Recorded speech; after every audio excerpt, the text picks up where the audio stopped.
برادران خیلی عزیز و خیلی گرامی، طی چند جمعه می شود ما فضیلت های حضرت ابوبکر صدیق رضی الله عنه را خاتمه دادن نمی توانیم.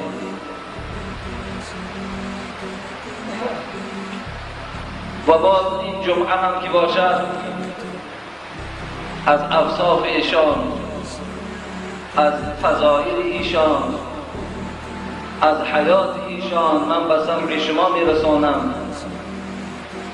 و جمعه گذشته اگر یاد شما باشد ما درباره یکی از قصه هایی که در تاریخ اسلام رنگی او هیچ وقت خیره نمی شود، این قصه هجرت پیغمبر خدا بود.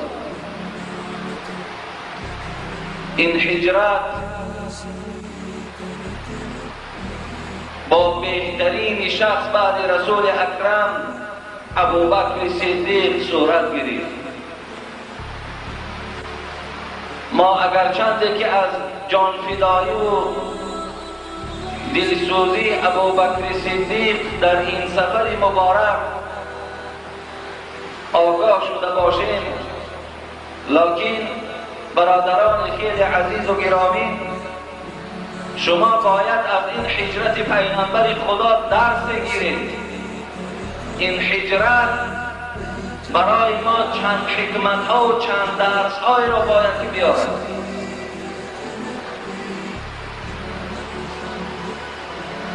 شما ببینید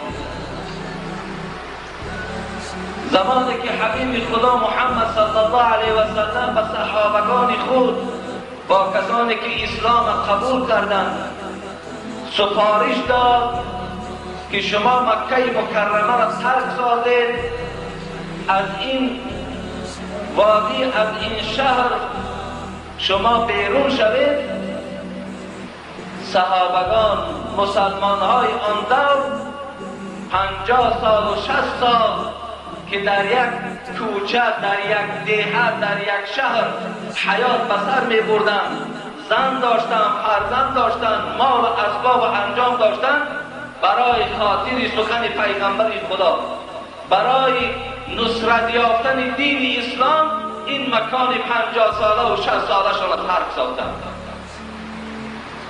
50 ساله و 60 ساله در یک شهری که حیات بسر بردن، خاطره های شادی و غمگین اونها در آن کوچه ها سپری شد.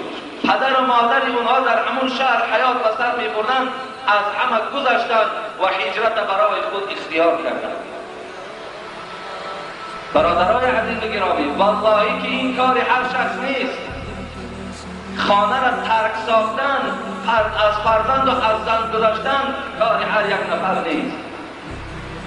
این دلالت به چی میکنند؟ دلالت به بزرگی صحابه های پیغمبر خدا میکنند. برای چی من گفتم عقیده خود حضرت امام ابو حنیفه ولا نذكر احدا من اصحابی الا بخیر. حضرت امام ابو حنیفه رحمت الله علیه در عقاید خود، در عقیده خود فرمود که ما مسلمان های حاضر زمان هر یک صحابه پیغمبر خدا خواه کاری بد کرد، خواه کاری نیک کرد، وظیفه ما این است که اونها را به خیر یاد کنیم، زیرا اونها آن جان فدایی و آن دلسوزی که والله که اونها داشتن در ما و شما یافت نمی شود. حبیب خدا بیهوده نگفتند لا تسبوا اصحابی لو ان احدكم انفق مثل احد ذهبا ما بلغ مد احدهم ولا نصیبه رواه مسلم.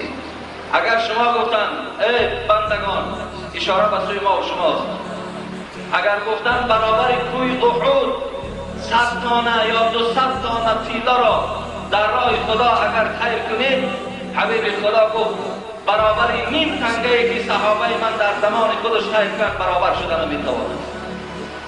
برای اونا از روی اخلاص دادن، اونا از روی صدق دادن، اونا اصلشان از روی خدا ترسی بود. این هجرت پیغمبر خدا یک حکمتش همین است که بزرگی صحابه ها را در این هجرت بیان میکنه. ما حق ملامت و مذمت و محاکمه هیچ صحابه پیغمبر خدا نداریم. اگر دادرای عزیز در کدام مجلسی که شما می نشینید یکی مبادایی که یکان جوانی بی عقل، یکان جوانی بی معرفت، یکان جوانی بی فرهنگ و البته معرفت دارد که وای دشمن است وای دوست نیست، وقتی که وای اطراف صحابه های پیغمبر خدا زبانی لعن یا زبانی دشنام بگشاید، شما بعد شنیدن این قدر کیسه های صحابگان پیغمبر اگر خاموشی را برای خود اختیار کنید و خدا قسم در جان خودتان ظلم کردید.